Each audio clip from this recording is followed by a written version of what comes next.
Assalamualaikum warahmatullahi wabarakatuh. Perkenalkan, nama saya Denny Setiawan dari kelas manajemen 22DX dengan NPM 22411078. Di sini saya ingin menjelaskan tentang lembaga pembiayaan dalam kegiatan bisnis. Lembaga pembiayaan diatur dalam Keputusan Presiden Nomor 61 Tahun 1988, tanggal 20 Desember 1988. Dijabarkan lebih lanjut dengan Keputusan Menteri Keuangan Nomor 1251 atau KMK 013 atau 1988, tanggal 20 Desember 1988. Just Keputusan Menteri Keuangan Nomor 468 atau KMK 017 atau 1995 tentang ketentuan dan tata cara pelaksanaan lembaga pembiayaan. Menurut pasal 1 ayat 2 Keputusan Presiden Nomor 61 Tahun 1988, lembaga pembiayaan adalah badan usaha yang melakukan kegiatan pembiayaan dalam bentuk penyediaan dana atau barang modal dengan tidak menarik dana secara langsung dari masyarakat. Leasing atau sewa guna usaha. Pengertian sewa guna usaha menurut Keputusan Menteri Keuangan Nomor 1169 atau KMK 01 atau 1991 tanggal 21 November 1991 tentang kegiatan sewa guna usaha. Sewa guna usaha adalah kegiatan pembiayaan dalam bentuk penyediaan barang modal baik secara guna usaha dengan hak opsi finance lease maupun sewa guna usaha tanpa hak opsi operating lease untuk digunakan oleh lease selama jangka waktu tertentu berdasarkan pembayaran secara berkala. Leasing sewa guna usaha. Dalam setiap transaksi leasing di dalamnya selalu melibatkan beberapa pihak, yaitu yang pertama ada lessor, adalah perusahaan sewa guna usaha atau di dalam hal ini pihak yang memiliki hak kepemilikan atas barang. Yang kedua ada lease, adalah perusahaan atau pihak pemakai barang yang bisa memiliki hak opsi pada akhir perjanjian. Yang ketiga ada supplier, adalah pihak penjual barang yang disewa guna usahakan. Yang keempat ada perusahaan asuransi, adalah perusahaan yang memberikan jasa pertanggungan risiko yang memberikan penggantian karena kerugian, kerusakan, biaya yang timbul, kehilangan keuntungan, atau tanggung jawab hukum kepada pihak ketiga yang mungkin diderita tertanggung atau pemegang polis karena terjadinya suatu peristiwa. Lalu ada ciri-ciri leasing. Ciri-ciri leasing adalah sebagai berikut. Menurut Mr. A.C. Goldsmith dan Mr. Kaiser dalam Kartini Mulyadi 1993 ayat 60. Yang pertama adalah leasing merupakan suatu cara pembiayaan, tentunya masih ada aspek-aspek yang lain pada leasing. Namun segi pembiayaan adalah salah satu ciri utama baik pada finance lease atau suatu perjanjian pembiayaan di mana lessor diminta untuk membiayai penggadaian barang modal untuk lease, maupun pada operating lease atau perjanjian pembiayaan yang menitik beratkan pada pemberian jasa. Yang kedua ada biasanya ada hubungan jangka waktu lease dan masa kegunaan benda yang di lease tersebut. Inilah perbedaan pokok dengan sewa menyewa biasa. Yang ketiga ada hak milik benda yang di lease ada pada lessor. Yang keempat, benda yang menjadi objek leasing adalah benda-benda yang digunakan dalam suatu perusahaan. Pengertian benda-benda yang digunakan untuk suatu perusahaan harus diberi pengertian yang luas. yakni benda-benda yang diperlukan untuk menjalankan perusahaan. Jadi tidak ada mesin-mesin, tidak saja mesin-mesin yang hanya dapat digunakan untuk berproduksi, akan tapi bisa juga untuk komputer dan kendaraan bermotor. Ada bentuk perjanjian leasing. Dalam perjanjian leasing paling tidak memuat yang pertama jenis transaksi leasing, yang kedua ada nama dan alamat masing-masing pihak, ketiga ada nama, jenis, tipe, dan lokasi penggunaan barang modal, yang keempat ada harga, perolehan, nilai pembiayaan leasing, angsuran pokok pembiayaan, imbalan jasa leasing, nilai sisa simpanan jaminan, dan ketentuan asuransi barang modal yang di-lease. Yang kelima ada masa leasing. Yang keenam ada ketentuan mengenai pengakhiran leasing yang dipercepat, penataan kerugian yang harus ditanggung lease dalam hal barang modal yang di-lease dengan hak opsi hilang, rusak, atau tidak berfungsi karena sebab apapun. Lalu yang ketujuh ada tanggung jawab para pihak atas barang modal yang di-leasekan. Lalu ada perbedaan leasing dengan jenis perjanjian lain. Perbedaan dengan jual beli. 1. Penyerahan hak milik pada jual beli pasti terjadi setelah pembeli membayar harga barang yang dibeli, sedangkan pada leasing penyerahan hak milik terjadi apabila lease menggunakan hak opsinya. Yang kedua ada jual beli adalah suatu jenis perjanjian nominatif yang bukan merupakan jenis lembaga pembiayaan, sedangkan leasing adalah jenis perjanjian inovatif yang merupakan lembaga pembiayaan. Lalu yang kedua dari perbedaan leasing dalam jenis perjanjian lain adalah perbedaan dengan sewa menyewa.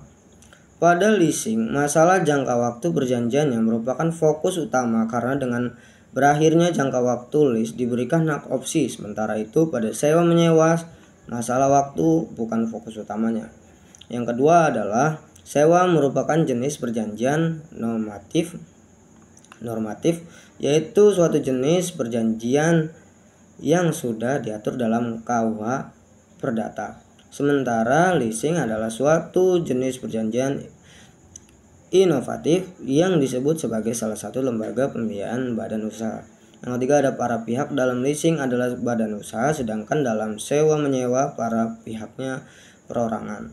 Yang keempat ada pada leasing biasanya dibutuhkan jaminan-jaminan tertentu, sedangkan pada sewa menyewa tidak diperlukan jaminan. Yang kelima ada pada leasing disertai dengan hak opsi, sedangkan pada sewa menyewa hak opsi tidak diperlukan. Lalu yang ketiga ada perbedaan dengan sewa beli. Dalam sewa beli, peralihan hak milik pasti terjadi setelah berakhir pada masa sewa. Sedangkan pada leasing, peralihan hak milik terjadi jika lease mempergunakan hak opsinya. Yang kedua ada sewa beli merupakan jenis perjanjian inovatif yang tidak termasuk lembaga pembiayaan, sedangkan leasing adalah lembaga pembiayaan. Yang ketiga ada dalam leasing ada 3 pihak yang terlibat, yaitu lease, lessor, dan supplier. Sedangkan pada sewa beli hanya 2 pihak, yaitu kreditur, penjual sewa, dan debitur atau pembeli sewa. Yang dapat bertindak sebagai penjual sewa beli adalah perusahaan yang menghasilkan barang sendiri atau usaha yang khusus bergerak dalam perjanjian sewa beli. Sedangkan debitur adalah orang yang membeli barang dalam sistem sewa beli. Objek dalam perjanjian sewa beli itu sendiri adalah kendaraan bermotor, radio TV, tape recorder, mesin jahit, lemari es, AC, mesin cuci, dan lain-lain. Dasar hukum anak piutang, anjak piutang, yaitu Keputusan Presiden RI Pasal 1 Ayat 8 Kepres nomor 61 tahun 1988. Yang kedua ada Surat Keputusan Menteri Keuangan nomor 1251 atau KMK nomor 13 atau 1988. Jelas nomor JLS nomor 484 atau KMK nomor 1 atau tahun 2000 tanggal 27 Oktober 2000 pada pasal 1 huruf E. Jasa yang diberikan. Adapun jasa-jasa yang dilakukan oleh perusahaan anjak piutang adalah sebagai berikut, yaitu yang pertama ada jasa pembiayaan atau financing service. Yang kedua ada jasa non pembiayaan atau non financing service. Dalam jasa non pembiayaan, kegiatan yang dilakukan meliputi pemberian jasa pengelolaan administrasi kredit. Biasanya kegiatan jasa ini meliputi analisis kelayakan suatu kredit. Yang kedua ada melakukan administrasi kredit. Yang ketiga ada pengawasan terhadap kredit termasuk pengendaliannya. Yang keempat ada perlindungan terhadap suatu risiko kredit. Lalu ada manfaat anjak piutang. Yang pertama ada bagi perusahaan anjak piutang memperoleh keuntungan berupa fee dan biaya administrasi. Dan yang kedua ada bagi kreditor atau klien, itu mengurangi risiko kerugian dengan tagihan piutangnya. Yang ketiga ada bagi debitur yang memberikan motivasi kepada debitur untuk segera membayar secepatnya. Modal ventura. Modal ventura adalah investasi yang dibentuknya pembiayaan penyertaan modal dengan menjadikan perusahaan swasta sebagai mitra maupun rekan bisnis dalam periode waktu yang ditentukan. Biasanya modal venture ini akan diberikan dalam bentuk uang tunai kemudian ditukar menggunakan sejumlah saham pada perusahaan mitra bisnis. Lalu ada dasar hukum modal venture. Sekarang ini modal venture adalah sudah masuk dalam lembaga keuangan yang terbilang baru. Modal venture ini sudah dijelaskan dalam Kepres nomor 61 tahun 1998 tentang lembaga pembiayaan serta Kemenkeu nomor 1251 atau KMK nomor 13 tahun 1998 tentang ketentuan dan prosedur pelaksanaan lembaga pembiayaan. Adanya kedua peraturan ini baik untuk Kepres maupun Kemenkeu merupakan awal sejarah dasar adanya hukum modal venture di Indonesia. Perusahaan modal venture itu melakukan penyertaan modal dan bersifat pembiayaan aktif. Maka perusahaan modal venture harus mempertimbangkan untuk ruginya dalam membiayai perusahaan modal usaha. PPU pertimbangan itu mencakup berbagai hal seperti ini. Nomor 1 ada mempelajari secara umum sifat bisnis, kondisi neraca dan keuangan serta rencana kerja dari perusahaan yang bersangkutan. Yang kedua ada bertemu dengan manajerial untuk berdiskusi langsung mengenai kinerja perusahaan atau prospek perusahaan, sekaligus mencoba menilai kemampuan dari manajemen. Yang ketiga ada mengkonfirmasi mengenai jenis usaha kepada seorang ahli di bidang industri yang bersangkutan. Yang keempat ada menghitung apakah kinerja perusahaan di masa mendatang dapat memberi tingkat pengembalian investasi yang wajar. Manajemen perusahaan dalam tahap ini akan membuat perhitungan nilai saham yang ditawarkan. Metodenya adalah sebagai berikut. Metode penilaian saham untuk PPU. Yang pertama ada harta perusahaan seperti tanah dan bangunan dinilai menurut harga pasarnya dan dikurangi seluruh hutangnya perusahaan yang ada dengan menghitung nilai sekarang dari proyeksi laba perusahaan di masa yang akan datang atau IRR, NPF, payback periode. Yang ketiga dinilai saham ditentukan dengan mengalihkan laba per saham menurut buku yang sekarang dengan kelipatan tertentu. Ciri-ciri modal ventura. Yang pertama ada pemberian bantuan tidak hanya berupa modal tetapi juga perusahaan modal venture ikut terlibat dalam manajemen perusahaan yang dibantu PPU. Yang kedua ada pemberian bantuan yang dilakukan tidak permanen atau paling tidak 5 sampai dengan 10 tahun. Yang ketiga ada motif pemberian bantuan adalah bersifat bisnis karena perusahaan modal venture mengharapkan keuntungan. Yang keempat ada pemberian modal tanpa jaminan. Lalu ada keuntungan dan kerugian modal ventura. Yang keuntungannya yaitu yang pertama adalah modal ventura dapat menjadi sumber dana bagi perusahaan yang belum memenuhi syarat untuk mengajukan kredit bank. Yang kedua dari keuntungannya adanya bantuan manajemen dari perusahaan modal venture dapat menambahkan kemajuan jalannya perusahaan penerimaan bantuan atau PPU. Yang ketiga ada DPU dapat memperluas jaringan, PPU dapat memperluas jaringan usaha melalui perusahaan-perusahaan lain yang dibantu oleh perusahaan modal venture. Ada juga kerugiannya, yaitu yang pertama, kepemilikan pemegang saham PPU akan berkurang dengan adanya investor modal venture. Artinya bagian keuntungan pemegang saham pendiri hanya bersifat temporer, dan jika suatu saat nilai perusahaan meningkat, maka tingkat pengembalian modal dengan sendirinya juga meningkat. 2. Dengan adanya investor tersebut, pemegang saham pendiri tidak lagi memiliki pengendalian mutlak terhadap perusahaan. Yang ketiga, jika terjadi perbedaan antara pemegang saham pendiri dengan investor baru, maka laju pertumbuhan usaha mungkin dapat terganggu. Lalu ada jenis-jenis modal ventura. Yang pertama ada konvensional loan atau pinjaman. Jenis ini bisa diberikan tanpa jaminan dan bisa pula disertai jaminan. Yang kedua ada conditional loan. Perusahaan modal ventura turut menikmati laba bila proyek yang dibiayai untung, namun jika mengalami kerugian maka perusahaan modal ventura ini juga menanggung kerugian. Yang ketiga ada equity investment. Modal ventura yang menyertakan saham untuk mendukung kegiatan perusahaan yang baru berdiri, dan antara perusahaan modal venture ini dengan PPU terjalin kerjasama di bidang manajemen.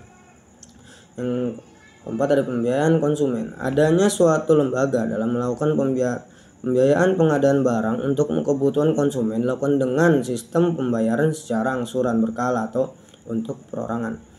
Dalam pengertian ini, bila ada konsumen yang menghendaki barang seperti TV, kulkas, kursi tamu, tempat tidur, dan kebutuhan lain, karena suatu dan banyak hal belum bisa membeli tunai, maka lembaga pembiayaan akan membantu konsumen untuk mendapatkan barang tersebut. Contoh lembaga pembiayaan yang dimaksud seperti Columbus atau Columbia. Persamaan lembaga pembiayaan dengan sewa beli adalah sama-sama membayar barang konsumen secara angsuran, hanya perbedaannya dalam sewa beli tidak ada pihak ketiga yang ikut serta dalam pembiayaan. Persamaan lembaga pembiayaan dengan leasing adalah sama-sama membayar secara angsuran dan pihak ketiga yang terlibat, sedangkan perbedaannya pada lembaga pembiayaan konsumen, pihak konsumen tidak mempunyai hak opsi. Lalu yang kelima yaitu ada kartu kredit. Badan usaha kartu kredit adalah badan usaha yang melakukan kegiatan pembiayaan untuk membeli barang dan jasa dengan menggunakan kartu kredit. Umumnya yang mendapatkan pembiayaan adalah badan usaha, sedangkan pada kartu kredit adalah konsumen atau masyarakat luas.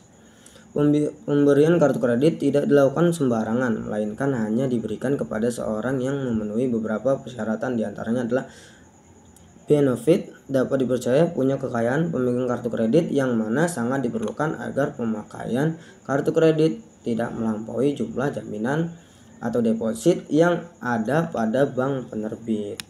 Itu saja yang bisa saya sampaikan terkait materi yang saya sampaikan tadi. Saya akhiri. Assalamualaikum warahmatullahi wabarakatuh.